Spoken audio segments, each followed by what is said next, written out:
நாவோடு சேரும் நாட்டுப்புறகானம் என் சொந்த கதைய சொல்லி படிக்க சந்தமில்லையே அத சொன்னாராது என் சொந்தம் மாறாது நான் தாயார பார்த்ததும் உண்டு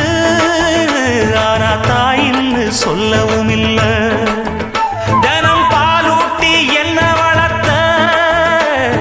பரிவான சொந்தம்